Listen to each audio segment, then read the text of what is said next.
Hello, my name is David Ridge. I've been a residential appraiser in San Diego County for 25 years. The purpose of this video is to explain what to expect when the appraiser arrives at your home. The purpose of the property observation is for the appraiser to see firsthand the quality and condition of the improvements, the location, amenities, and the view. Every appraiser is different, but I'll explain what I do, knowing that most appraisers will do something similar when they arrive at your home. When I pull up to the property, I start taking notes from the car. I'm looking at the overall quality of the home, the siding, the roofing material, the window type. I'm looking at the condition. I'm looking at the landscaping too, seeing the condition of the landscaping and what amenities are there. When I arrive at your front door and I greet you, one of the first questions I'm going to have is what are the significant upgrades to the property. I'll get into that in a little bit more detail as we go on. One of the first things I do is I go through the room nearest me, which is typically the living room. And I'm going to look for amenities like fireplaces. I'm going to look for vaulted ceilings. I'm looking at the flooring, the quality and the condition.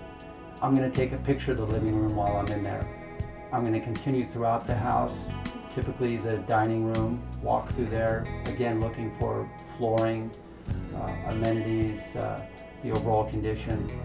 At some point I make my way into the kitchen, and that's where I'll stop and typically take quite a few notes and a couple photos. The kitchen is one of the areas of the home that's commonly upgraded, so I'm looking for the overall quality and condition of the kitchen. I'm looking at the quality of the countertops, the cabinets, the appliances, and how many appliances are there. In addition to the stove and oven and refrigerator, is there a microwave? Is there a dishwasher or a trash compactor? Things like this. Once I'm finished in the kitchen, I'll continue through the home. Oftentimes there's a family room. I'll take a look there. And then I'll continue on into the bedrooms and the bathrooms. And just know that I'm going to be taking a photo of every room as I go. Fannie Mae Freddie Mac guidelines require that a photo be taken of every bathroom, even the kids' bathrooms, if it has clothes and towels on the floor. In years past, I used to skip that photo, but Fannie Mae Freddie Mac requires a photo of every bathroom now, so I will be taking a photo of that bathroom and will be in the appraisal, so just be aware of that. As I make my way through the home and I see all the bedrooms and the bathrooms and photograph them, taking notes as I go, flooring, overall condition.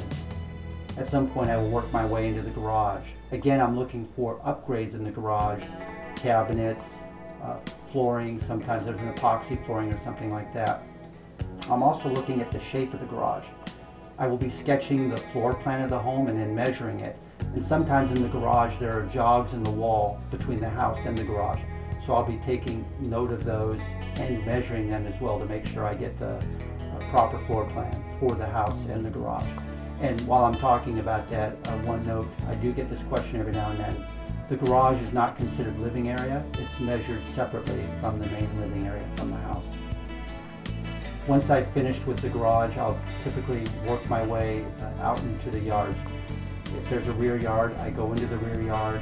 I'm going to look for amenities. Does the property have a patio or a patio cover? Is there a pool or spa, barbecue, fire pit, things like this? If they exist, I'll take a photo of them. I'm also looking to see what the property backs to. Does it back to a canyon or an upslope? Does it back to water? Does it back to a busy street? Now, these are all things I'm taking note of. Is there a view? If so, I'll be taking a photo of that. At some point, I'll take a photo of the rear of the home as well.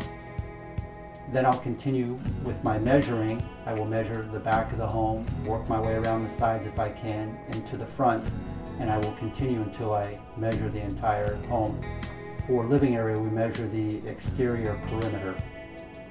Other things that the appraiser looks for in the home are code compliance items and health and safety hazards.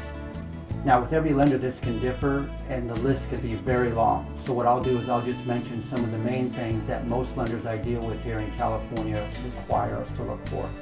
One of the items is a carbon monoxide detector. They're supposed to be located near the bedrooms. I often see them in the hallways near the bedrooms. There can be multiple of these. That is a California law that they are required now. I also look for smoke detectors, and I also look at hot water heaters.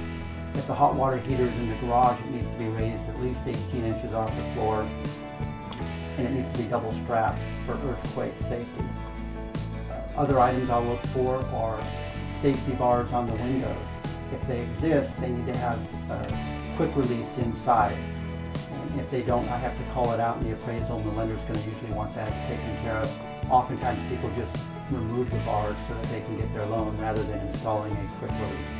Another thing I look for is the heavy-duty security screen doors.